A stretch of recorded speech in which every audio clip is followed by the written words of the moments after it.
Hello, welcome to the channel Why Stories. Enjoy watching. A pregnant orphan, driven by despair, returned to the godforsaken village to the dilapidated little hut and burst into tears. And when she came to her mother's grave to ask for help, she heard a voice that made her freeze. Dear friends of the channel, as you immerse yourself in the story, write in the comments where in the world you're listening from. Don't forget to like the video if you enjoy the tale, share your impressions, and subscribe to the channel. Happy listening. Fatherless. The word hit like a stone flung by a sure hand. Evelina froze at the school gate, her fingers whitening as she gripped her backpack straps. Inés Dorado, the trendiest girl in 6th grade, watched her victim's reaction with a triumphant smirk. Her brand new flip phone gleamed in her hand like a badge of superiority. Nothing to say? Because it's true, Inés scoffed, flipping her thick chestnut hair. Everyone else has a dad, and you just a ghost. Evelina slowly raised her eyes. Better a ghost for a father than one who comes home drunk and screams loud enough for the whole village to hear, she said quietly but clearly. Inés's face flared red. Everyone knew about her father's drunken outbursts. He was the head of the local forestry service. You, Inés gasped in fury. You'll regret this, she snapped, turning on her heel and hurrying toward her waiting mother in their brand new Volkswagen. Evelina sighed and trudged home. The October sun hung over Pedro Blanca as a pale blot, barely warming the earth. Leon, the dog, dozing at the gate of their house, jumped up to greet his mistress with joyful barking. Easy, warrior. She ruffled the thick fur on his neck. What'll Grandma say if you scare her chickens again? The door flew open, revealing Carmen's sturdy figure in a colorful apron. Off chasing shadows again, this rascal, she muttered, though her eyes betrayed a soft fondness for the shaggy guard dog. And you, little dragonfly, why so gloomy? Something happened at school? Nothing special, Evelina mumbled, slipping into the entryway and breathing in the familiar scents: freshly baked bread, melted milk, and a hint of smoke from the Russian stove Grandma lit on chilly days. Liar, and you don't even blush, the old woman said without malice. Your mama sees right through your soul anyway. Take off your shoes and wash up, the soup's getting cold. Evelina kicked off her worn sneakers, not as fashionable as Inés's, but way more comfortable, and headed into the kitchen, an extension added to the log house in the late 90s. The space was a cozy blend of eras. An old wooden shelf with painted plates stood beside a modern gas stove, and Grandma's clay pots shared counter space with a microwave, the family's pride, bought just last winter. Mom's not back yet? Evelina asked, splashing cold water on her face. She's running late. End of the quarter reports, Grandma said as she set a steaming bowl of soup on the table. She called from the hospital, said not to wait. They had only recently gotten a landline installed, one of the few in the village.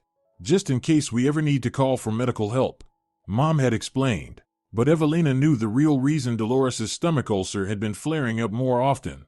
A door slammed. Quick footsteps approached. Speak of the devil, Grandma smiled.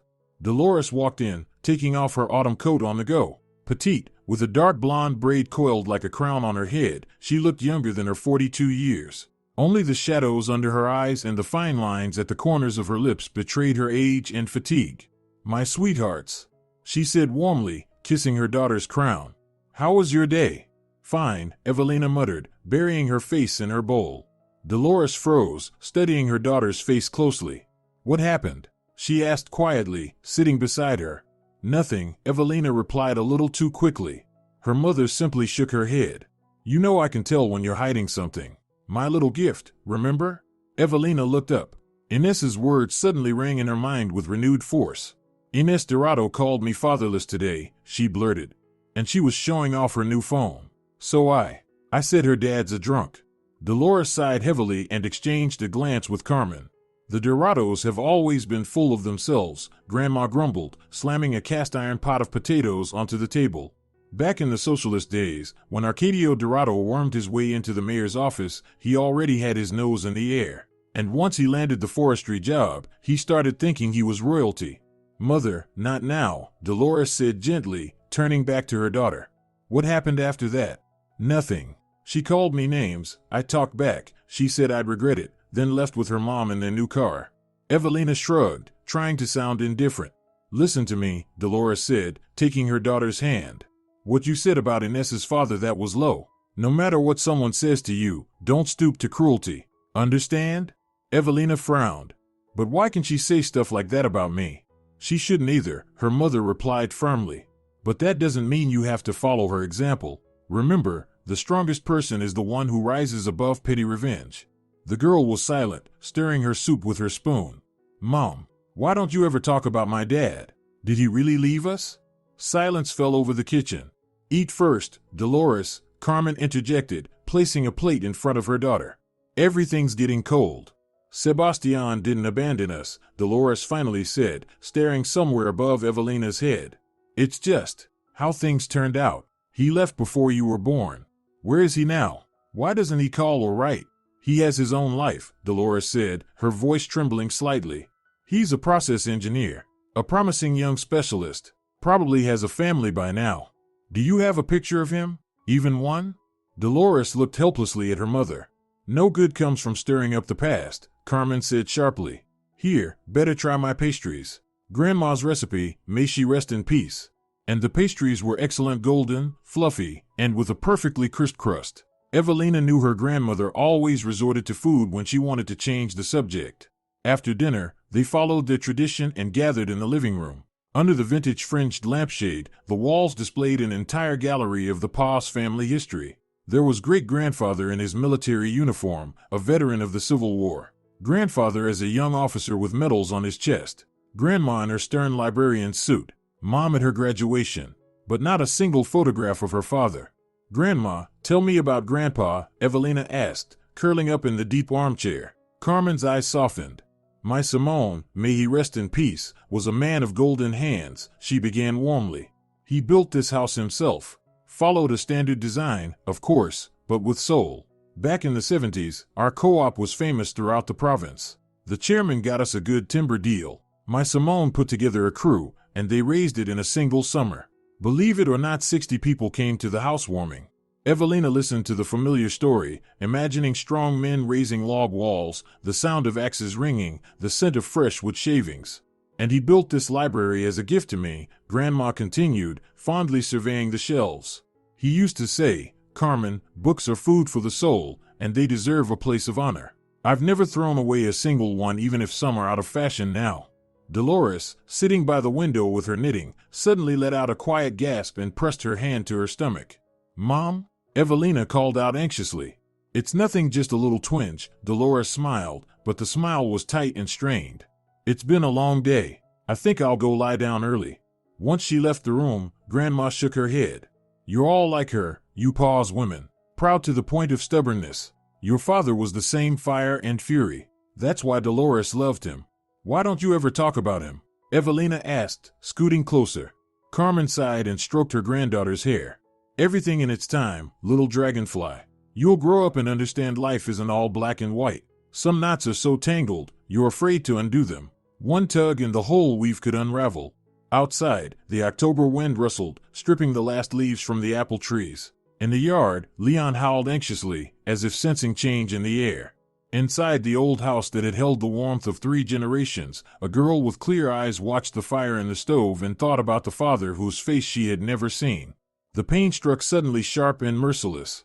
Dolores froze over the accounting documents, clutching the edge of her desk in agony. Dolores, what's wrong? Valentina, the head nurse, asked with concern. You're pale as a sheet. It's nothing, it'll pass, Dolores whispered, fumbling in a drawer for a bottle of pills. She'd battled the ulcer for years. Medication and a strict diet usually kept it in check, but lately, the attacks had grown more frequent. The provincial hospital, where she worked as head accountant, buzzed like a hive. End of the month, reports due, new regulations from the regional office. Pass, huh? Valentina threw up her hands. I saw you give your lunch to Vera the lab tech yesterday. When's the last time you ate anything yourself? Dolores tried to smile, but her face went even paler. Her vision dimmed and the last thing she heard was Valentina's shout. Tamara, get the gurney. Now. Mom, I got an A in algebra today, Evelina said, sitting beside the hospital bed. And in literature too. We're reading Don Quixote. I gave such a good answer about Dulcinea that Senora Maria praised me in front of the whole class.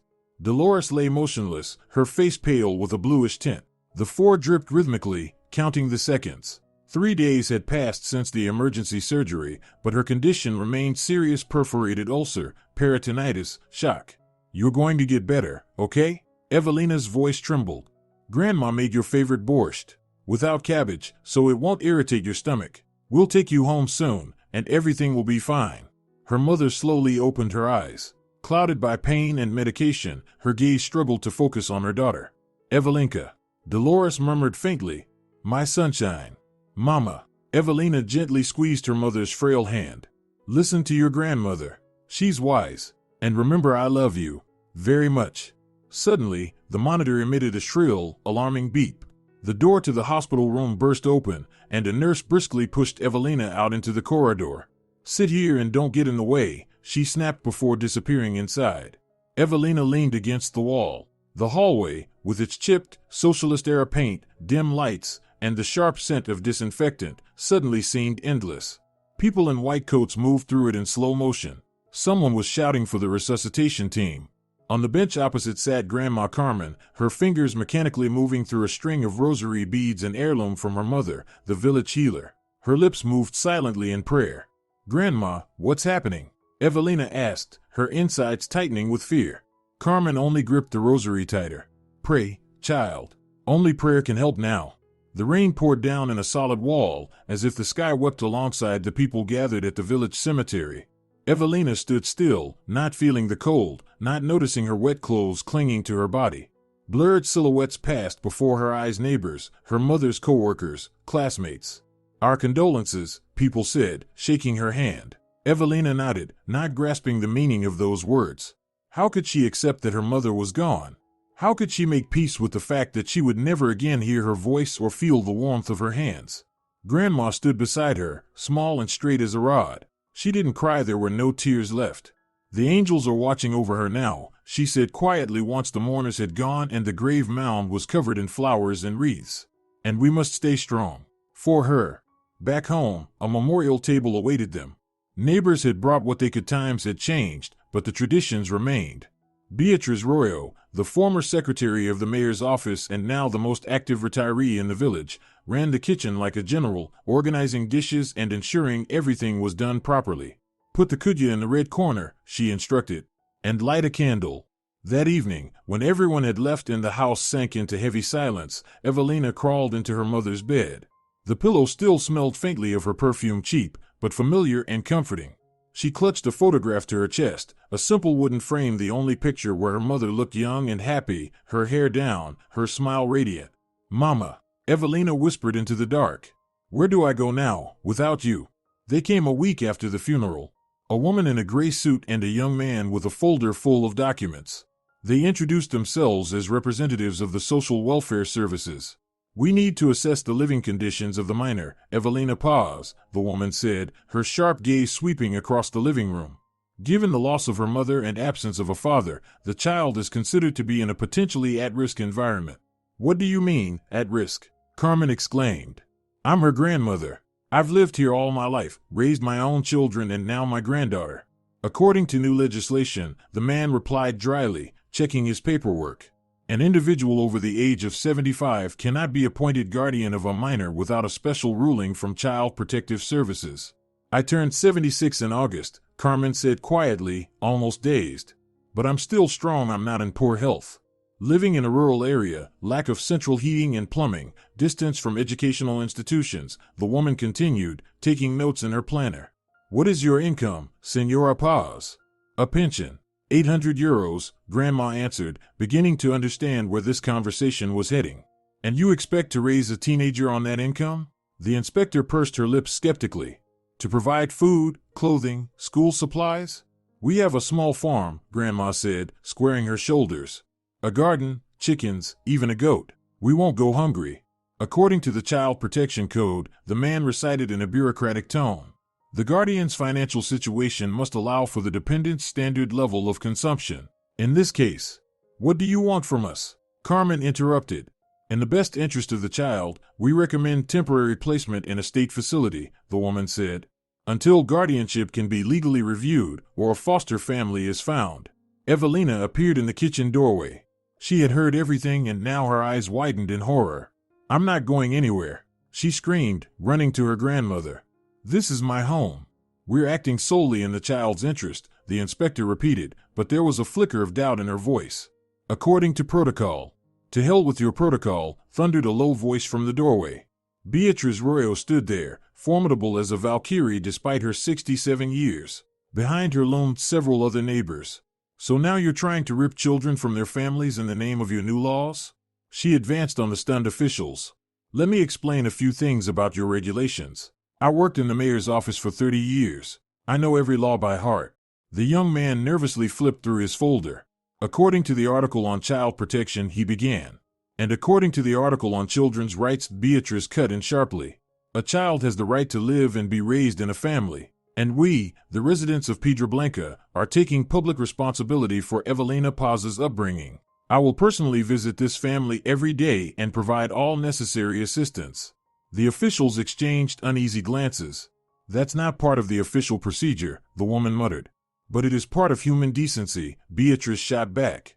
Now kindly leave the home of a grieving family. And know this, I'll be writing to the president of the autonomous region first thing tomorrow. My niece works in his administration. When the door closed behind the inspectors, Carmen collapsed into a chair. Thank you, Beatrice, she said softly. But they won't back off. We'll see, Beatrice replied, wrapping an arm around Evelina's slumped shoulders. The important thing is we stand together. That night, Evelina couldn't sleep. She lay in bed, listening to whispers from the next room, Grandma and Beatrice arguing in hushed, urgent tones. Every now and then, she caught fragments: youth center in the capital, new law, contacts in the administration. She clutched the photograph of her mother tightly to her chest. Just a week ago, her world had been safe and familiar. Now it was crumbling beneath her feet like during an earthquake, with no lifeline in sight. This is only temporary, my little dragonfly, Grandma whispered, hugging Evelina tight. I'll sort it out. You just hang on. The gray van marked social services waited at the gate. The driver honked impatiently. Neighbors had gathered, some crying, some murmuring angrily, but none able to stop what was happening. Senora Paz, it's time, said the same woman in the gray suit, her voice as colorless as her outfit. We've already given you time to say goodbye. Beatrice, standing at Carmen's side, gripped her hand firmly. I'll visit her every week, she said with determination. And you too, Carmen. Evelina climbed into the van, clutching her backpack to her chest. Inside were the bare essentials, a change of clothes, school books, and the photo of her mother. The car pulled away, taking her from the only home she had ever known. The Esperanza Center for Minors was located on the outskirts of the regional capital. A two-story building made of yellow brick, built in some European style. A neat fence surrounded it, with a playground, swings and slides just behind. It looked almost like a regular school. Almost. If not for the sign at the entrance. Welcome to Esperanza, smiled the young staff member who met them in the lobby. My name is Anna. I'll be your counselor. Evelina nodded silently, glancing around. Inside, the air smelled of fresh paint and institutional food. Children of various ages bustled down the hallway, all wearing the same uniform: navy blue trousers or skirts, pale blue shirts. Let me show you your room, Anna continued. You'll be living with 3 other girls your age. They're nice, don't worry. I want to go home, Evelina whispered. Anna hesitated for a moment. You know, this place can be good too. We have a computer lab, a library. A lot of kids dream of getting in here. Well, not me, Evelina replied stubbornly. The first night at the center felt endless. Evelina lay on a narrow institutional bed, listening to the breathing of 3 unfamiliar girls, silently crying into her pillow. Someone snored beyond the wall. Somewhere far off, a small child was crying. Hey, new girl, came a whisper from the next bed. Don't cry. Everyone cries the first night. Evelina froze, wiping her tears with the sleeve of her pajamas. I'm Esther, the whisper continued. Estefania, officially. What's your name? Evelina, the girl replied softly. Pretty name. Sounds like something out of a book. Did your parents name you after someone? I don't know. I never met my father, and my mom. She died. A pause.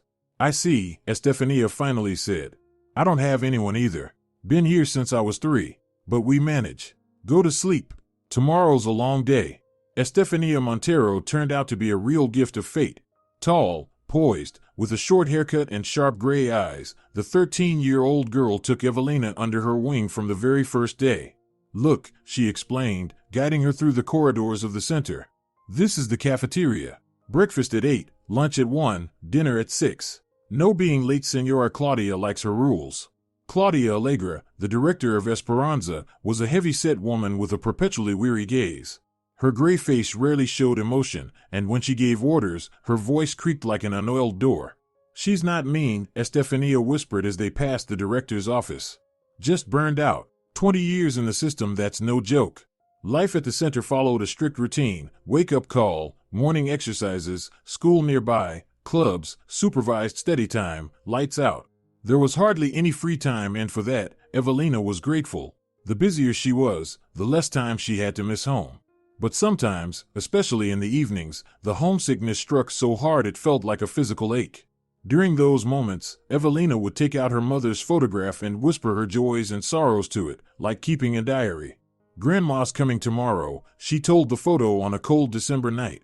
"Beatrice is bringing her in the seat. They promised pastries and your favorite scarf, remember? The blue one with the pattern? I'll keep it safe, Mama." "Grandma." Evelina ran toward Carmen, who had just appeared in the doorway of the visitor's room. The old woman looked noticeably frilier. The black headscarf only emphasized the pallor of her face. But her eyes remained sharp and steady. "My little dragonfly," Grandma whispered, pulling her granddaughter to her chest. "How are you holding up? Are they treating you well?" "It's fine," Evelina answered quickly. "I'm doing well in school. I even got a merit certificate. What about you? The house? Leon?" "The neighbors took Leon in," Carmen sighed. "As for the house, I hardly stay there. Too cold to heat it alone. I'm staying with Beatrice for now." They spent the entire hour talking. Grandma shared village news, asked about classes, and fed Evelina cabbage pastries she had brought along. "Grandma, when will you take me home?" Evelina asked as the visit came to an end. Carmen averted her gaze. "Everything will be all right, sweetheart. Beatrice is working on it. She wrote to some deputy. Says they're revising the law in the autonomous region." As Grandma walked away, Evelina suddenly felt she was seeing her for the last time. The feeling was so sharp it took her breath away. "Grandma," she called out. "I love you." Carmen turned, and her eyes sparkled with tears. "And I love you, my dragonfly, more than life." That winter was harsh. The frost bound the land, and snowstorms buried the roads. Beatrice came alone now, bringing small gifts and letters from Grandma written in large, careful handwriting. "Carmen's a bit under the weather," she explained, avoiding Evelina's eyes. "She'll come in spring, for sure." But in late January, with a snowstorm raging for the second day straight, Evelina was summoned to the director's office. Inside, Beatrice waited unusually quiet, her expression dimmed. "Sit down, child," Claudia said gently. "We have some bad news." That night, Evelina didn't cry. The tears wouldn't come. She lay staring at the ceiling, feeling something snap inside her. The last thread tying her to the life she had once known. "Pneumonia," Esther whispered, sitting beside her and stroking her hair. "It happens fast in the elderly. But she didn't suffer, that's what matters." "I won't even be able to go to the funeral," Evelina murmured, hollowly. "Because of the snowstorm." "Beatrice will take care of everything," Esther said firmly. "She's a fighter, that woman. She really loved your grandma." Time at the center passed strangely, sometimes crawling, sometimes rushing. Spring turned to summer, summer to fall, one school year to the next. Evelina grew. She studied. She made friends and enemies. She found joy in little things, and mourned every loss deeply. The computer room, with its outdated machines, became her refuge. There, in the world of data and discovery, she felt free. The internet, though painfully slow, opened up an entire universe. "You should have seen my face the first time I joined a chat room," Esther laughed, watching Evelina learn new programs. "I thought I was talking to ghosts." Esther was in her final year at the Vocational Institute and dreamed of going to university for economics. She dreamed of owning her own business, of building a beautiful life, of proving that kids from state care could succeed too. "You'll see," she often told Evelina, flipping through glossy magazines. "In 5 years, I'll have my own company. And in 10 a chain of stores. I'll hire you, if you want." Evelina smiled, but deep down, she dreamed of something else. A home. A family. A place where she could finally put down roots. She excelled at school, especially in the exact sciences. Esther often joked she'd make a brilliant programmer or an accountant like her mother. Twice a year, the children were taken to a former summer camp by the river. There, far from the institutional walls, Evelina felt almost happy. Especially in the evenings, when she and Esther sat by the shore, gazing at the stars. You know, Estefania said thoughtfully one night, sometimes I think we're all like stars. It feels like we're alone, but we're really connected by invisible threads. A constellation of fate, you know? Evelina understood. Having lost everyone she loved, she had learned to value these new connections, fragile but real. In May 2011, when blooming lilacs filled the air with their sweet scent, Esther passed her final exam at the Institute. Ahead of her lay freedom and life on her own. I'll write you every week, she promised Evelina, stuffing her few belongings into a worn-out bag. And I'll visit whenever I can. And I'll be waiting, Evelina replied quietly, doing her best to hide how much her heart ached at the thought of saying goodbye. They stood at the gate of Esperanza, parting ways. For the first time in years, Esther looked uncertain. Hey, Squirt, she said at last, hugging Evelina tightly. Remember, no matter what happens, you'll get through it. You're stronger than you think. Evelina nodded, swallowing her tears. At 16, she had already endured so many losses that one more barely seemed to matter. But when the bus carrying Esther disappeared down the road, Evelina stood at the gate for a long time, staring after it. Now she was truly alone. A full orphan, no one's child, in a government-run home with a name that meant hope. 2 more years until adulthood. 2 more years until freedom. And beyond the horizon somewhere waited the unknown life of an adult, for which none of them were truly prepared. You'll get through it, she repeated Esther's words to herself as she turned and slowly walked back into the building that had never become her home. Pause, Evelina, Claudia announced solemnly, handing her a thin folder. Congratulations on reaching adulthood and on graduating from our institution. The Assembly Hall of Esperanza, decorated with paper garlands and balloons, bore the modest grandeur of a government-run farewell celebration. Behind the director hung a banner that read, Buen Camino, Safe Journey. Thank you, Evelina said, accepting the folder and trying not to show her disappointment. Inside were her high school diploma, her birth certificate, her medical records, a certificate confirming she was entitled to government aid as a center graduate, and a set of keys to a dorm room at the textile factory where she was assigned to work. Seamstress, 4th class, Claudia recited flatly. A good profession. Solid. You'll never go hungry if you work with your hands. Evelina nodded, swallowing the lump in her throat. For 6 years, she had dreamed of University of the Computer Science faculty. She'd consistently won prizes in math and IT competitions. But kids from institutions like hers were rarely given that kind of future. Their path was different, shorter, straighter, and without a sense. Yes, thank you for everything, she said again, heading toward the exit, where a government bus waited to drop off graduates at dorms and housing units. The warm June evening wrapped the city in light shop windows, street lamps, a summer glow. Evelina sat on the hard bench of the bus, hugging the backpack that carried everything she owned, and stared out the window at the unknown life awaiting her. We're here, the driver announced, stopping in front of a gray 5-story building on the city's outskirts. Dormitory for the Aurora Textile Factory. The factory, dusty, loud, filled with rows of industrial machines, greeted Evelina with indifferent noise. Women of various ages, hunched over their stations, gave her a quick glance before returning to their work. Go to the head of the workshop, muttered one older woman with tired eyes. She'll explain everything. The day dragged endlessly. The monotonous hum of machines, the flickering of needles, the sticky heat, the smell of fabric and sweat. In 8 hours, Evelina sewed 10 identical pockets for uniform trousers. Her first trial batch. The quota is 40 a day, explained the shift supervisor. But you're still new, so this will do for now. That evening, back in the small dormitory room she shared with 2 middle-aged women, Evelina collapsed onto her narrow cot. Someone was shouting in the hallway, drunken laughter echoed from the next room. And so passed a week, then another, a month. She managed to meet the production quota, but each day her spirit protested more fiercely against the dull, colorless routine. Then, like a lifeline thrown into stormy water, came a letter from Esther. Squirt, though you're not much of a squirt anymore, a grown young lady. I found you a job. Remember Maria from the older group? Her brother runs HR at an IT company called Era Digital. They need a receptionist. The pay's twice what you earn at the factory. Details in person. Kisses, your Esther. 2 days later, they met at a modest cafe in the city center. Estefania was dazzling, dressed in a sleek business suit, tapping long, manicured nails on the table. Her once short-cropped hair had grown into an elegant bob, and the confidence she wore transformed her into a full-fledged businesswoman. Here, she handed Evelina a business card. Interviews tomorrow at 10. I've already talked to Marcos, the HR manager. He's expecting you. But I don't know anything about being a receptionist, Evelina said uncertainly. All I know is sewing. Nonsense, Esther waved her off. All you need are basic computer skills and you've got that.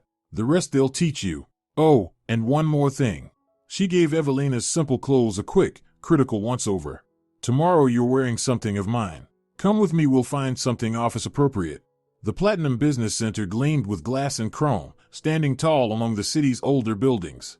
Wearing Esther's tailored suit slightly too big, but still professional, Evelina rode the elevator to the 12th floor with a pounding heart.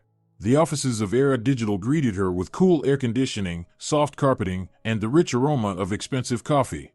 Young professionals buzzed around with iPhones and tablets, chatting quietly. Pause. A tall man in his 30s with a neatly trimmed beard called her name. I'm Marcos. Come, I'll show you your desk.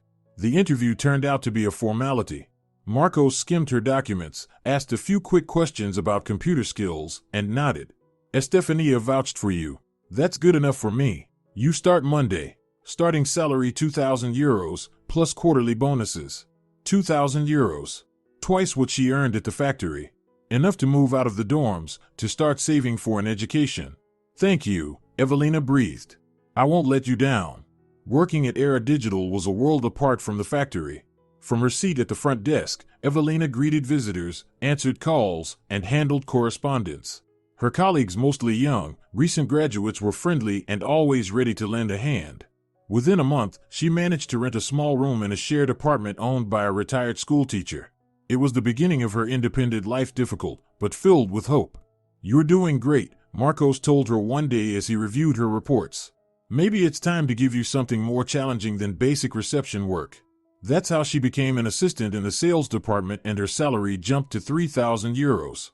Day by day, Evelina plunged deeper into the IT world, soaking up knowledge like a sponge. And then, one day, Eduardo Conde appeared in her life. He entered the office like a whirlwind, tall, elegant, with tousled dark hair and sharp, observant brown eyes. Deputy head of the development department, the golden boy of the company, and the son of a high-ranking government official. New here? Eduardo asked, pausing by her desk. How long have you been with us? 3 months, Evelina replied, trying to stay professional though her heart had suddenly picked up its pace. Stop by my department this evening. I have a project you might be interested in. He smiled, then disappeared behind a glass door. Evelina immediately called Esther, who whistled into the phone. Eduardo Conde? Seriously? Careful, squirt. He's good-looking, sure, but he goes through girlfriends like socks. Who said anything about romance? Evelina protested. He just mentioned some kind of work. Esther snorted. Tell me later what kind of work that was. The work turned out to be helping organize the launch presentation for a new software product. Eduardo had apparently noticed her tiny reports and decided that someone with such attention to detail could handle preparing a high-profile event. They worked late into the nights, ordering pizza to the office and going over every detail of the upcoming launch. Eduardo was demanding, but he knew how to appreciate good work.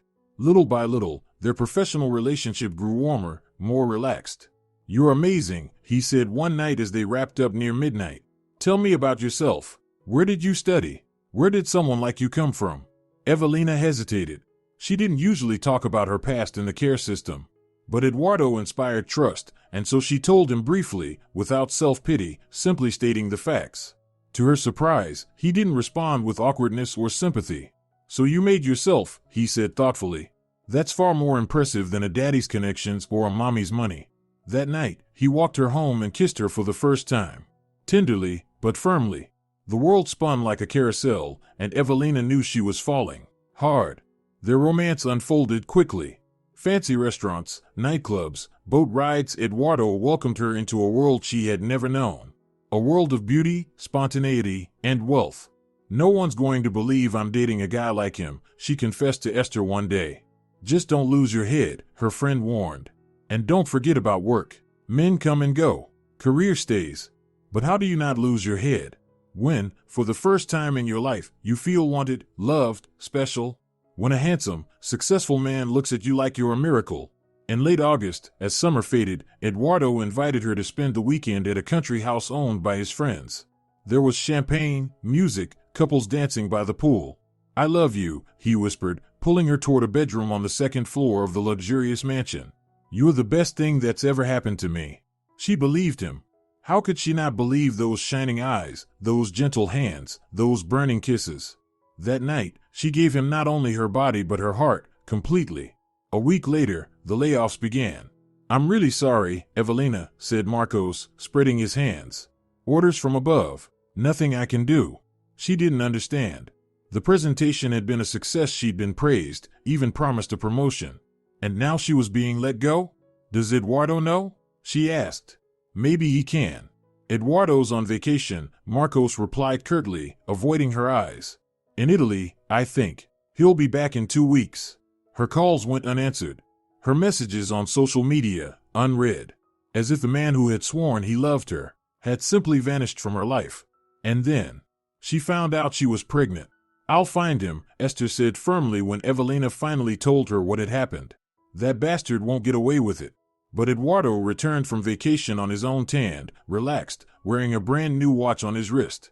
Evelina waited for him at the entrance to the business center. We need to talk, she said, her knees trembling.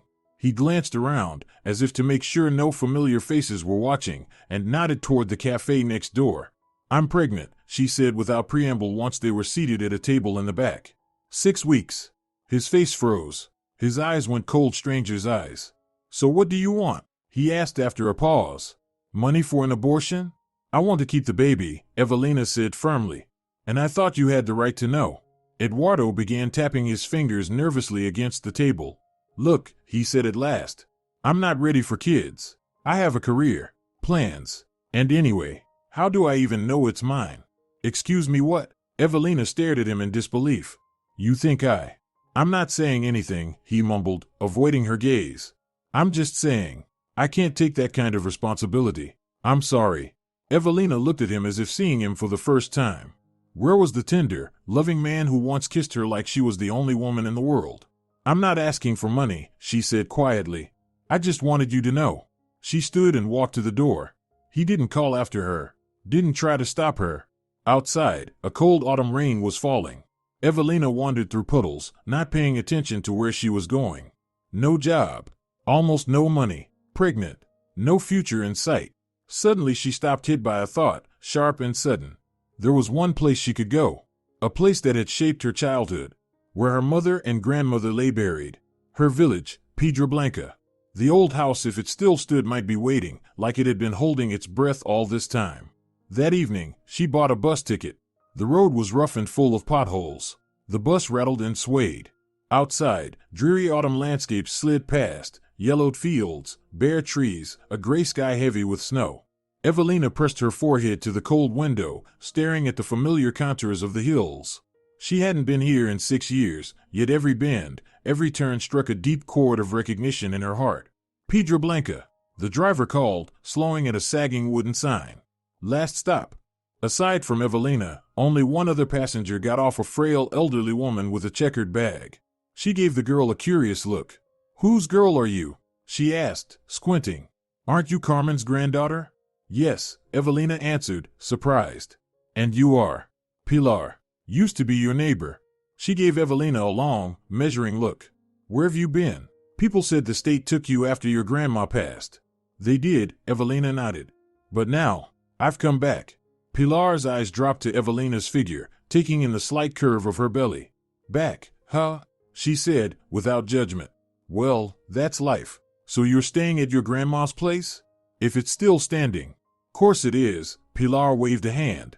Where would it go? Beatrice kept an eye on it. Go to her first, she's got the keys. House is locked up. They walked together down the village's main street. Pedro Blanca had changed. Many houses were boarded up or crumbling. Only here and there did signs of life remain.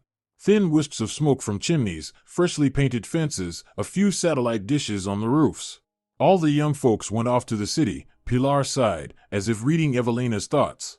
Old folks die, houses go empty. And the land? Fertile, generous. But who wants it now?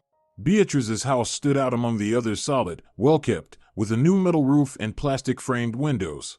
Knock boldly, Pilar encouraged her. Beatrice may look strict, but she's got a kind heart. Well, take care. And with that, she hurried off on her way. Beatrice opened the door and froze in the doorway, eyes wide with disbelief. "Evelinka?" she gasped. "Dear God, is it really you?" The old woman threw her arms around the girl, then stepped back to steady her face. "You've gotten so thin. But your eyes, they're your mother's. Come in, don't just stand there." The house smelled of pies and herbal tea. Beatrice sat Evelina at the kitchen table, still shaking her head in amazement. "Are you here for long?" she asked, pouring tea into porcelain cups rimmed with gold, the pride of the house, a set from the socialist days. "For good," Evelina replied quietly. "If I can make it work." Beatrice looked at her carefully, then lowered her gaze to Evelina's stomach. "I see," she nodded. "Well, the house is still standing. I kept an eye on it the best I could. The roof started leaking 2 years ago, but we fixed it. Everyone chipped in. It's been waiting for you." That evening, Evelina crossed the threshold of her childhood home. Inside, it was chilly and smelled of dust, aged wood, and faint mildew. But the walls laid by her grandfather stood strong. The roof didn't leak. "We'll light the stove," Beatrice said briskly, looking around. "And it'll feel like home again in no time. You'll need to borrow some firewood from the neighbors, though none left here." "I'll manage," Evelina replied stubbornly. "It's not the first time." It took several days to make the house livable. Beatrice helped however she could, bringing food, lending linens, introducing Evelina to Jose, a neighbor who hauled in firewood and helped light the stove. In the evenings, left alone, Evelina went through the belongings left behind by her mother and grandmother. Old photographs, books, letters, fragments of a life that made her heart ache. One evening, while sorting through her grandmother's old chest, she found an envelope marked, "For Evelina, when she's grown." Inside was a letter, written in the familiar, angular handwriting. "My dragonfly, if you're reading this, it means I'm gone, and you're now grown. I want to tell you the truth your mother and I kept from you. Your father, Sebastian Orablesco, didn't abandon you. He loved Dolores deeply and wanted to marry her when he found out she was pregnant. But his father, Vladimiro Orablesco, a powerful man from Madrid, disapproved. He didn't think a village girl was a suitable match. He arranged for Sebastian to be urgently transferred to Madrid and then sent him abroad to study. Sebastian wrote letters, but your grandfather intercepted them. Dolores, proud as she was, refused to chase after him. She believed he had chosen his father and his career. And when you were born, she shut down completely, letting no one in. I didn't tell you earlier because I promised Dolores. But now, you have the right to know. You have a father and maybe he still remembers you. God will judge you if you decide to find him. But remember, every person has the right to forgiveness if they truly repent. May God protect you. Your grandmother, Carmen." Evelina read the letter again and again, unable to believe it. All her life, she had thought her father was a traitor who had abandoned their family. And now, that night, she barely slept. She lay awake, thinking about the letter, her grandmother's words, and the man she had never known, but whose blood ran through her veins. In late November, the first snow fell, covering the land in a soft, white blanket. That Saturday, with the sun peeking briefly through the clouds, Evelina decided to visit the graves of her mother and grandmother. The village cemetery was on a hillside with a view of all of Pedro Blanca. Beatrice had given her clear directions. "As soon as you enter, go left. There's a big linden tree. Under it first Carmen, and next to her, your mother. I keep an eye on the graves, don't worry." The cemetery gate creaked as Evelina stepped inside. Fresh snow crunched under her boots. Sunlight danced on wrought iron fences and metal crosses. The air was filled with that special silence found only in cemeteries, sorrowful, yet peaceful. She spotted the linden tree right away and headed toward it. But as she approached, she froze. Standing by the grave with her mother's photo was a man. Tall, broad-shouldered, in a fine wool coat. He didn't hear her footsteps, lost in his thoughts. "Dolores," the man whispered, standing by the grave. "Forgive me. If only I had known. If only I could turn back time." Evelina involuntarily let out a breath. The man turned sharply. For a moment, their eyes met and she shivered. In his deep brown, almost black eyes, she saw her own reflection. "I'm sorry," she murmured, stepping back. "I didn't mean to interrupt." No, he said quickly. "I was just leaving. Are you family?" "Her daughter," Evelina said simply, nodding toward the photo on the grave. The man went pale, as if he had seen a ghost. His eyes searched her face. "Evelina?" he whispered. That's impossible. Sebastian? She echoed, her heart pounding. He nodded, unable to speak. I found a letter from my grandmother, Evelina said. She wrote about you. About what happened? Sebastian took a step toward her, then paused, as if afraid she might vanish if he moved too fast. I come here every year, he said hoarsely.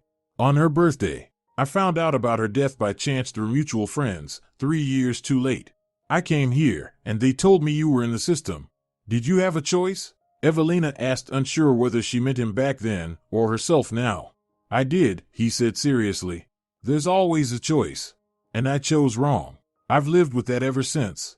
They stood there, facing one another. Father and daughter, separated by years and circumstance, but bound by invisible threads of blood. I would like to, Sebastian began, then faltered.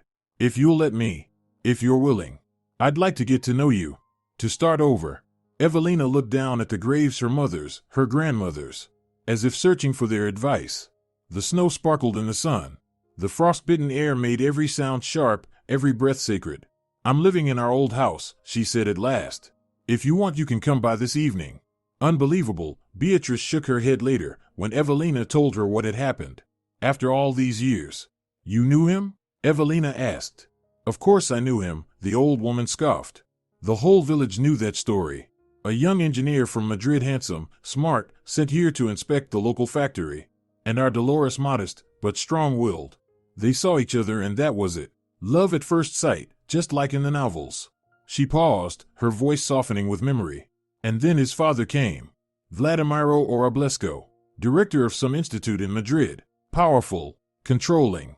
Rumor was, he had connections in high places. He took his son away, and not long after, Dolores found out she was pregnant. She was too proud to chase him. Maybe she shouldn't have been. Evelina thought of her father's face, his eyes full of sorrow and regret. Do you think he really wants a relationship? A second chance? I don't know, child, Beatrice sighed. The human heart is a mystery. But he deserves a chance. Not for his sake, for yours. That evening, as the village lights flickered on, there was a knock at the door. Sebastian stood on the doorstep, holding bags of groceries and a few wrapped bundles. May I? He asked hesitantly. I thought, you might need a few things. Come in, Evelina said, stepping aside. Sebastian paused in the doorway, taking in the room with a distant gaze. Nothing's changed here, he murmured. It's like time stood still. They talked late into the night. Sebastian spoke of his life in Madrid, of his work as an engineer at a major construction firm, of how his father had essentially forced him to leave. He thought he was doing the right thing, Sebastian said with a bitter smile. Protecting me from a mismatched marriage, securing my future. But in the end, he destroyed 3 lives. Evelina told him about her childhood in the care system, her work at the IT company, and, after a pause, about her pregnancy and Eduardo's betrayal. The child's father. He didn't want to take responsibility, she said quietly, lowering her eyes. Sebastian sighed deeply. The irony, he murmured. History repeating itself. They sat in silence, watching the flames flicker in the stove. I want to help, Sebastian said at last. If you'll let me. Evelina looked up at him. Why? You don't owe me anything. I do, he said firmly. All these years, I should have been there. And now I want to make right whatever I still can. The labor began on a rainy morning. Sebastian, who had been visiting Pedro Blanca regularly in the past few months, rushed over at the first call and drove Evelina to a modern perinatal center in the provincial capital. Everything will be fine, he assured her as they sped down the snowy highway in his SUV. I've arranged for the best doctors. He paced the hallway, step after step, in front of the maternity ward. When the nurse finally came out and told him he had a granddaughter, Sebastian couldn't hold back his tears. How are they? He asked, meaning both Evelina and the baby. They're both doing great, the nurse smiled. You can go in and congratulate the new mom. Evelina lay in bed, pale but glowing. Next to her, in a clear crib, lay a tiny bundle, peacefully asleep. Congratulations, Sebastian said gently as he approached, as if afraid to disturb such fragile happiness. She's beautiful. I'll name her Dolores, Evelina whispered. After my mother. Sebastian nodded, unable to speak. I have news, he said finally. My father, your grandfather, he wants to meet you, and his great-granddaughter. Evelina raised her eyebrows in surprise. The same man who tried to keep you from marrying my mom? Yes, Sebastian said. He's changed. After my mother died, he withdrew from the world, lived alone. And when he found out about the baby, he asked, sincerely, to meet you. Evelina looked thoughtfully at her sleeping daughter. You know, she said slowly, Grandma Carmen once wrote that everyone deserves forgiveness, if they truly repent. I think she was right. Vladimiro Oroblesko stood by the window of the hospital room, tall, silver-haired, with the bearing of an aristocrat. But he did not approach. His gaze was fixed on the newborn, filled with wonder and tenderness. She looks just like you did as a child, he said to his son. The same eyes, the same chin. Then he turned to Evelina. I won't ask for forgiveness, he said plainly. What I did was unforgivable. But I want you to know there isn't a day I haven't regretted it. Evelina looked at the man who had shaped her life from the shadows. She had always imagined him as domineering, heartless, controlling a man who decided for others. But standing before her now was just an old man, worn down, lonely, and marked by sorrow. Come in, Evelina said, stepping aside. Sebastian paused in the doorway, taking it all in. Nothing has changed, he murmured. It's like time stood still. They spoke late into the night. Sebastian told her about his life in Madrid, his work as an engineer in a large construction firm, how his father had forced him to leave. He thought he was doing the right thing, Sebastian said with a bitter smile. Protecting me from a misalliance, preserving my future. In reality, he destroyed 3 lives.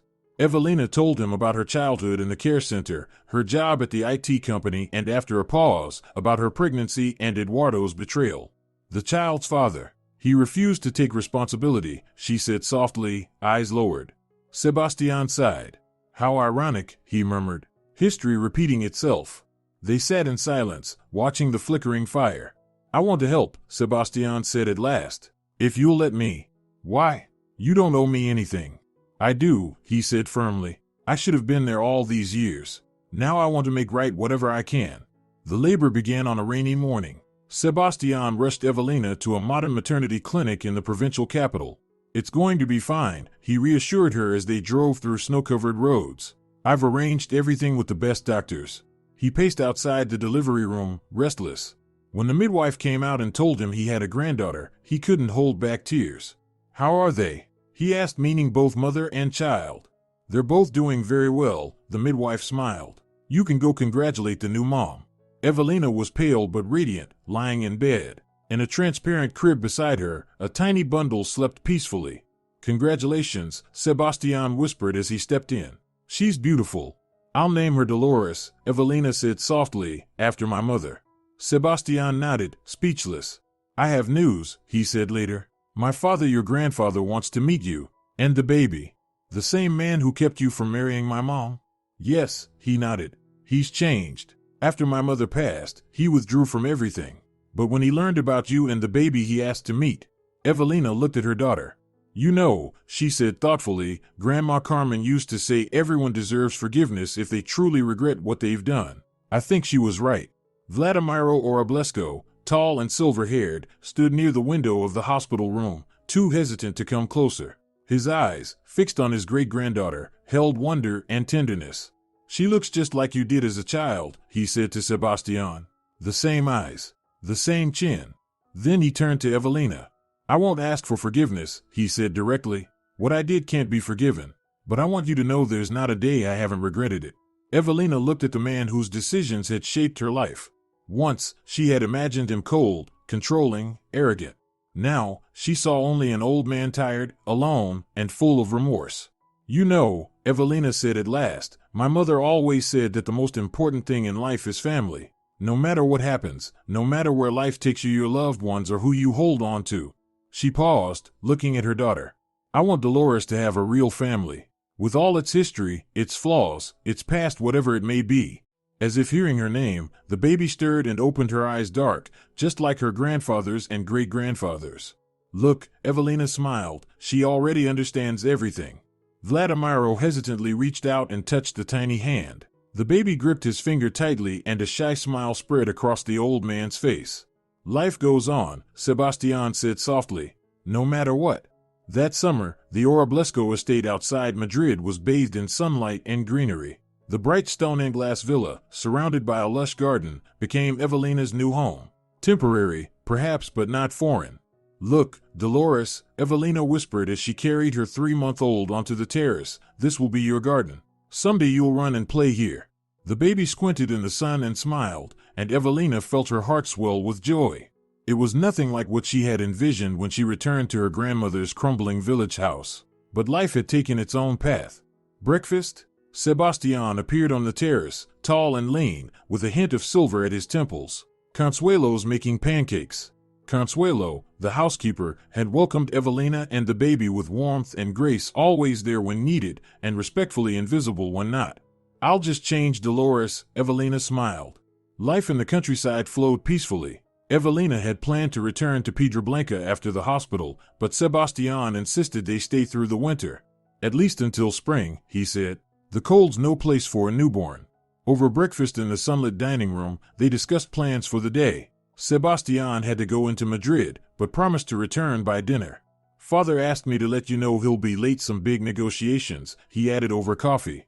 Evelina nodded. Her relationship with Vladimiro was complicated. She saw his genuine effort to reconnect, but there was so much pain between them.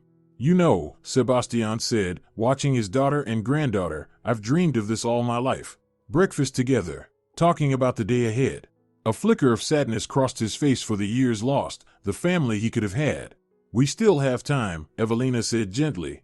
That evening, with the baby asleep in her beautifully decorated nursery, Evelina heard voices downstairs. She found Sebastian and Vladimiro bent over architectural blueprints. "Evelina," Sebastian called, "come see, we've got something exciting." On the table were plans to restore the old house in Pedro Blanca. "We thought," Sebastian began, but Vladimiro gently interrupted. "It was my idea," he said, for the first time seeming a little shy. "I want to restore your grandmother's house. Make it modern, comfortable, but preserve its soul, its story. If you're willing, of course." Evelina stared at the plan's familiar outlines with new additions, a fresh roof, a terrace. "It will be your home," Vladimiro continued. "Yours and Dolores's. Sebastian and I. We want it to be our gift. It may not change the past, but it's something." Evelina felt tears rising in her throat. Over the past months, she had come to see not just a man who once shattered her family, but someone deeper, more human. A man who had made mistakes. And now, someone capable of love and redemption. "Thank you," she said quietly. "Grandma would have been happy." The months flew by. Little Dolores could already hold up her head and was curiously exploring the world around her. "Look at our little firecracker," Vladimiro chuckled, watching his great-granddaughter try to roll onto her tummy. "All me stubborn and determined." Evelina smiled, amazed at how the once imposing director of an institute had transformed into a doting great-grandfather. One warm evening, as the three of them sat on the terrace enjoying the sunset, Vladimiro spoke up. "Evelina, I've been meaning to ask, have you thought about continuing your education?"